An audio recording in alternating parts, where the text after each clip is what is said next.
झारखंड में इंडिया गठबंधन ने एक बार फिर प्रचंड बहुमत से अपनी सरकार बना ली है। हेमंत सोरेन ने चौथी बार मुख्यमंत्री पद की शपथ ले ली है, लेकिन अब तक मंत्रिमंडल का विस्तार नहीं हो पाया है। वैसे तो हेमंत सोरेन ने अपने पिछले कार्यकाल में यह सिद्ध किया कि राजनीति हो या रणनीति, वह किसी भी परिस्थिति में कमजोर नहीं पड़ेंगे। हालांकि अब नई सरकार है, नया मौका है, तो जाहिर है चुनौतियां भी नई होंगी। मुख्यमंत्री हेमंत सोरेन के लिए चुनाव के दौरान उससे पहले जनता से किए गए वादों और घोषणाओं को पूरा करना बड़ी चुनौती होगी। झारखंड में इंडिया गठबंधन की सरकार ने सत्ता में आने से पहले जनता से कई वादे किए हैं, जिसमें मैया सम्मान योजना, महज 450 रुपए में सिलेंडर देना या सर्वजन पेंशन के तहत लाभुकों को पैसे देने की घोषणा जैसी कई पुरानी योजनाएं भी शामिल है।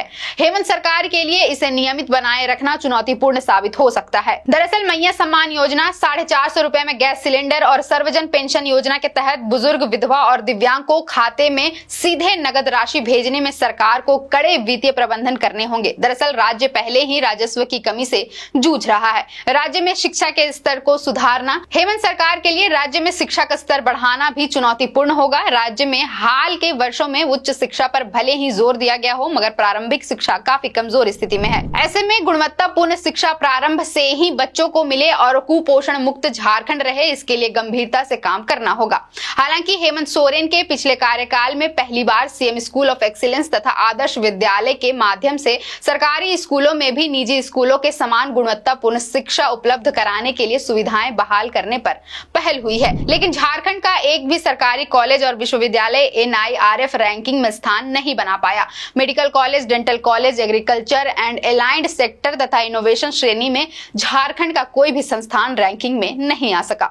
हेमंत सोरेन की सरकार ने अपने पिछले कार्यकाल में मरंगोम के जयपाल सिंह मुंडा पारदेशीय छात्रवृत्ति योजना के तहत अनुसूचित जाति, अनुसूचित जनजाति तथा ओबीसी श्रेणी के होनहार एवं गरीब विद्यार्थियों को ब्रिटेन और आयरलैंड के विश्वविद्यालय में उच्च शिक्षा का अवसर प्रदान किया। इनकी पढ़ाई का पूरा खर्च राज्य सरकार वहन करती है। हेमंत सरकार के लिए सबसे बड़ी चुनौती होगी प्राथमिक और उच्च प्राथमिक स्कूलों में पर्याप्त संख्या में शिक्षकों की बहाली करना। इसके अलावा classroom, science lab, smart class और किताबों सहित अन्य बुनियादी सुविधाओं में वृद्धि करना भी हेमंत सरकार की आगामी चुनौतियों में शामिल है। अभी 26,001 पदों पर सहायक आचार्य की बहाली प्रक्रिया चल रही है, लेकिन इसमें तेजी लाना होगा।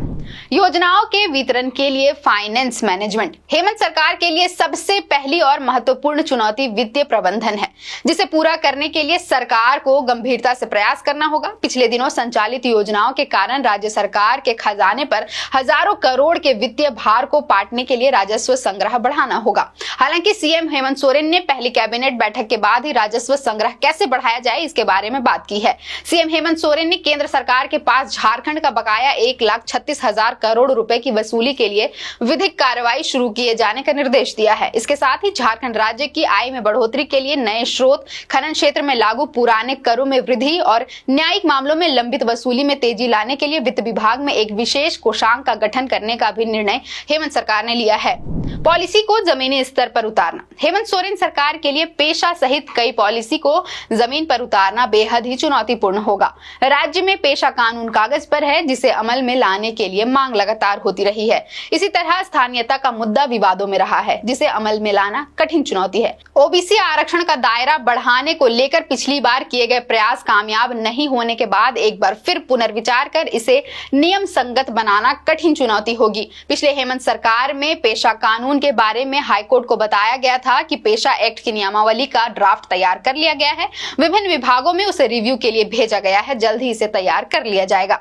वहीं झारखंड में स्थानीयता की पहचान 1932 खतियान हो, इसके लिए झारखंड मुक्ति मोर्चा और हेमंत सोरेन लगातार मुखर रहे हैं। हेमंत सोरेन इससे संबंधित विधेयक विधानसभा से पास करा चुके हैं, लेकिन अब इस कार्यकाल में भी इसे कानून का रूप दिला पाने में सफल होते हैं या नहीं, ये भी उनके लिए बड़ी चुनौती है। कृषि क्षेत्र में काम करना ताकि पलायन कम से कम हो सके। सरकार के लिए सबसे महत्वपूर्ण कृषि उत्पादन चुनौती भरा है। कृषि ऋण माफी के बाद किसानों को राहत जरूर मिली है, मगर खेतों तक सिंचाई की समुचित व्यवस्था उपलब्ध हो, इसके लिए सरकार को प्रयास करना होगा। झारखंड के मुख्यमंत्री हेमंत सोरेन ने पिछले कार्यकाल में झारखंड कृषि ऋण माफी योजना के तहत किसानों के 400.66 करोड़ रुपए के ऋण माफ किए थे।